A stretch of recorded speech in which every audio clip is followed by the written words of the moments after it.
విద్యాశాఖలో సమూల మార్పులు చేయాలని డిమాండ్ చేశారు. రీవెరిఫికేషన్ చేయడం కోసం వెళ్లిన విద్యార్థులపై దాడి చేయడం దారుణమని మండిపడ్డారు. కోర్టు సుమోటాగా తీసుకుని ప్రభుత్వంపై కేసు నమోదు చేయాలని అన్నారు.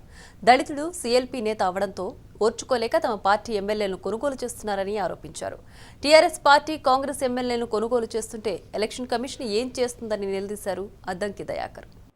ఒక దళితుడు సీఎల్పీ లీడర్ అయితే ఓర్వలేని కేసీఆర్ ఇంకా విచిత్రంగా చూస్తున్న సీఎల్పీ విలీనమట.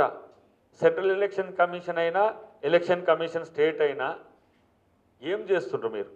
ఎమ్మెల్యేలు అక్రమంగా చేర్చుకోవడానికి ఏ కోడ్ ఎంటర్ కావట్లే.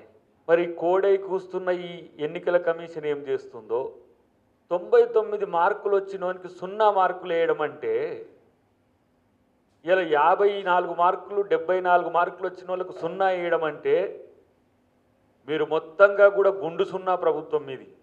అసలు క్యాబినెట్ ఉన్న ఆదరపై దద్దమ్మలు మీరు ఎవరిపై ఒక్కడన్నా మాట్లాడరా నాయన? మీకు అసలు క్యాబినెట్ ఇంతమంది చనిపోతే ఒక్కడు బయటికి వెళ్ళడేంది నాకు అర్థం కాదు.